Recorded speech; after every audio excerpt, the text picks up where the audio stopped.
everybody. Welcome to your Circle of Influence podcast. I'm your co-host, Dr. Monica Ogando. And I'm Amy Walker. Today, our topic is the cure for overworking. Don't. Okay. Thanks for coming to my TED Talk. Goodbye. We so appreciate you joining in and listening today. Connect with us online. No. Monica, that might be a one and done for you, but I am a recovering workaholic.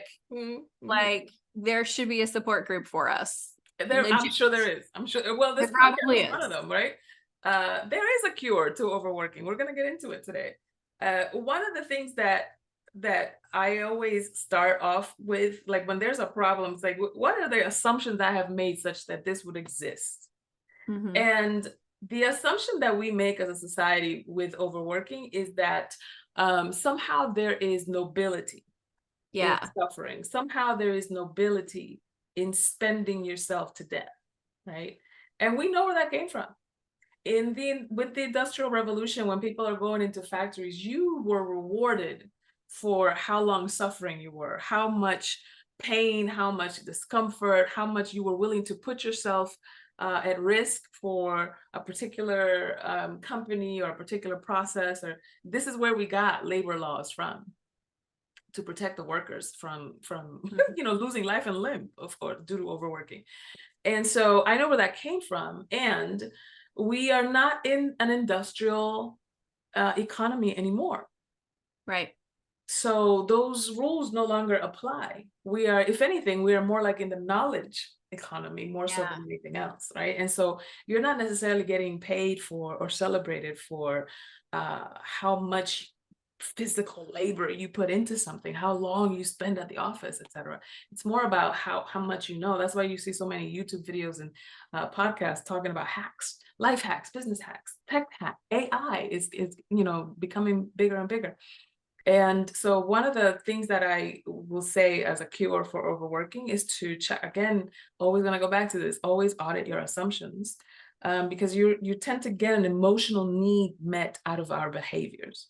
And so if the emotional need is validation and approval, then there are healthier ways to do this without you having to work yourself to death. That would be the number one that I would say. Take off the badge of busy because it's not as cool as you think. Yeah, right. Yes. So I, as a recovering workaholic, I will tell you that I love what I do. I love working. And there are many nights where I get done and, I've done the family thing because I start early and I'm usually done around 4. And then I have these few hours of family time where it's like kids are home and we've done dinner and we've done the stuff. And then they're kind of tired of us and they're like dispersing to go do their own things and they don't really want to be gathered. There's this dispersion that happens. Yeah. And when I get to that point, I tend to go, well, what do I want to do? Do I want to watch a TV show or do I want to go back to work? And I feel that pull towards going back to work. And I used to relax by just doing different work. It's like, oh, I can tell I'm getting a little bit tired. Well, I'll just do different work. And then that restarts the endorphins again. And it is when you truly love what you do, you have to understand that rest will not happen without working. And you have to find other things that you love equally as much as you love working. Mm-hmm. And you have to create blank space and understand the intense value of blank space on your calendar, because blank space represents the ability to think. It represents I used to measure my success based on how full my calendar was. I would look at the calendar. I'd be like, awesome. The week's totally full. That means we have a lot of sales calls. That means we have a lot of clients. We're doing well. And if I would look at my calendar and it would not be full, I would feel nervous. Like, oh, dang, we're not going to have enough sales this week. We're maybe our client load is getting low. And I've changed it where I've looked at it and I've looked at my calendar and the weeks where it's the most busy, I'm like, this is not going to be a productive week, because I am doing everything for everybody else. The weeks when there are big open spots, I'm like, that's my creation time. That's the time where I work on the next level. That's the time where I can go in and, structure and plan and do my CEO role that happens in the blank spaces. So, I know I'm not necessarily giving specific tips, but I would say create more blank space in your calendar. Yeah. Um, I would say that find things that you love to do. Like for me, books is a passion. I love books. Hmm. So reading, I love paddleboarding and kayaking. I love court sports like tennis and pickleball and, going and making time to do those things. So I think when your default rest activity is not something that feeds you, it's easy to just keep working because you like that more. Yeah, yeah, totally. And we have to be comfortable enough with the silence to be able to understand what we want to feel, right? There's like this limbo time where it's like, wait, what do I do? And you're uncomfortable and you're self-conscious, you're like, shouldn't I be doing something? And it's a little bit of like the what's that what's that phase of life that people go, it's like withdrawal. It's Mhm. like withdrawal from the busyness of life, right? And it's Yeah. almost, you have to retrain your brain to be like, okay, hold on, we're just pivoting. Right. Yes. Another thing that I would say that I Can would, I pause on that for 1 second? Because when I yeah. started making this change, I will tell you, it's actually the first time in my life I felt truly like I was struggling with anxiety, where Hmm. my heart is like my body was so used to having so much adrenaline moving through it that when the activity diminished below what the adrenaline supported, it was just there. And I would like have like my heart was like Oh, racing such a and good like I point. felt this tension and Yeah. I kept having to, there was this part of me that's like, do I need to go on anti-anxiety medication because I am feeling anxious? Yeah. And I was like, well, let's see. And I just kept reminding myself, I'm like, you're moving at a different pace. You don't need to feel anxious. This is exactly what you're supposed to be doing. And I would tell myself, this is the most important thing to do right now, because my brain would be like, there's so many other things. I'm like, no, this is the most important thing to do. Like, I'm just sitting next to my husband and we're doing nothing important. And I'm feeling like I could be blah, blah. And I'm like, no, this is the most important thing to do.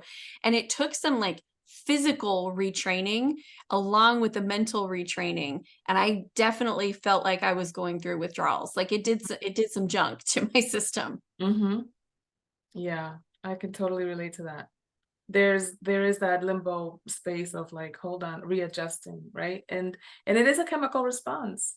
Mhm. That's why it's so addictive, because we train our hormones and we train our brains to be like, okay, release the dopamine every time she scrolls through social media, release the adrenaline every time she has a deadline due, etc.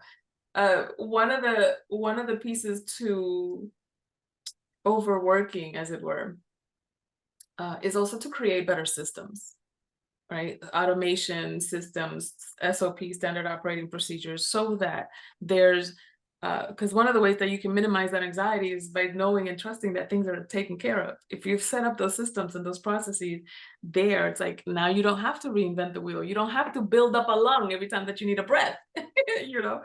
And so when you have those systems there, it allows the system to kind of cool itself down and come back to center. Yeah. I love that. Okay, so a couple other things with shifting the overworking is what's at the root of it? Yeah. Sometimes for me in the past, it's been because I just like it. Other times it's fear-based. And so now since I made the conscious decision that overworking it's not it, um, now when I find myself overworking, it's almost always fear-based. And it's because there's parts of my business that are feeling uncertain or unsure. And the part that I can be sure of is my contribution to it. And so it's like, well, if I just work, then I'm going to work my way out of it. But that's not actually really the result, it or the way that it's not a truth. It feels true, but it's actually kind of like a truth layered with a lie below it. And the lie is that you're in control. Like you're not. Yes, you can control your contribution, but you still cannot control the result. And Hmm. so there is this like a law of diminishing returns that happens where it's like when you work up until this point, you are adding and contributing value. But when Hmm. you work beyond the point that is good for you, you're actually taking away from what you contribute to the business, because now you're putting yourself into burnout. Now you're putting yourself into overwhelm, into constant Yeah. stress. And so you think you're adding, but really you're subtracting. So That's a great point. if it's fear-based, like you got to just tell yourself the best thing that I can do right now is rest and come back fresh tomorrow. Because Yes. I'm not in control of the outcome here. Yes. I know you laugh when I say this, Amy, but I have been radicalized. I am the most money driven, or like money mindset, sales mindset person who's an anti-capitalist. Uh-huh.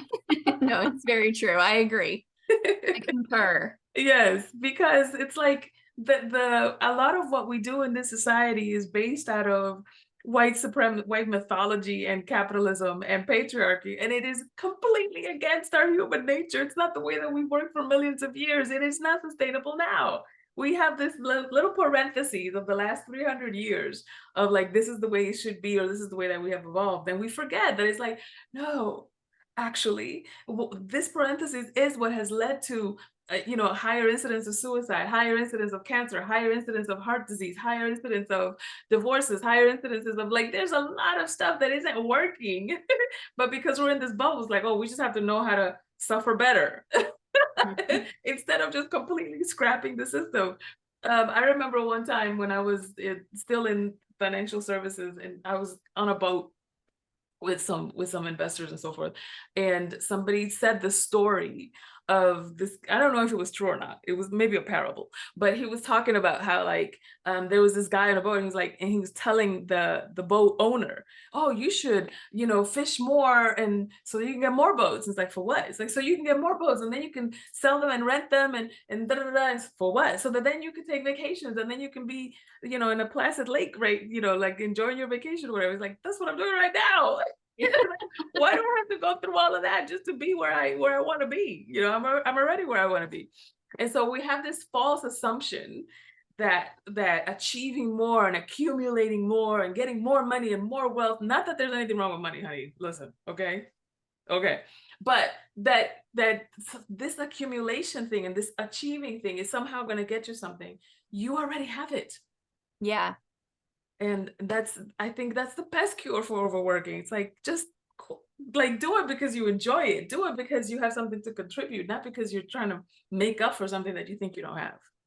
I remember when we first bought our first home in Georgia, and we bought our properties. We had 10 acres, and we had this area, which Monica was out there. It was our campsite. Remember that? Yes. And when we moved in, I had such big plans for that area. Like, I wanted to build like a pergola, and I wanted to have like swings around it. And I wanted to, do all these things to cultivate the 10 acres that we lived on. And I was getting really frustrated that we were never getting it done. And so one day I was like, Amy, why do you want that? And it was like, because I want to have family and friends gathered out there, because it was away from the house, and you really felt like you were in the middle of like, Yeah. like you were in the middle of nature. I was like, I want meaningful conversations. I want connection. I want to spend our Sundays out here. And I was like, well, why don't you just do that? So we found a pile of bricks underneath the house, and we're like, let's take the bricks. We went out and we built a little campsite, and then we got like $14 chairs from Walmart, like camping chairs, and we had the most glorious Sundays. Like, we would go out there after church, and we'd put up hammocks, and we'd roast dinner and marshmallows, and play and laugh and play cards. And we had business friends come around and had like deep, meaningful life discussions. It was like everything I wanted I had, but I was working so hard trying to get what I thought I needed to have that I wasn't taking the time to do it. And it was just like, well, that's a broken way of looking at it. So yeah. Agreed. So true. This is good. Well, friends, we would love to hear from you about your cures for overworking, or the challenges that you've had with overworking. Maybe you're not ready for a cure yet. You're still dealing with and articulating the problem. We would love to know. Leave your comments below. And of course, you can always reach us on social media. Amy is on Instagram at Amy Walker Coach, and I am on Instagram at Monica Ogando. So make sure that you connect with us offline as well. We would love to hear from you. Thank you for subscribing. Thank you for downloading. Thank you for being here. See you next time. Thanks, everyone.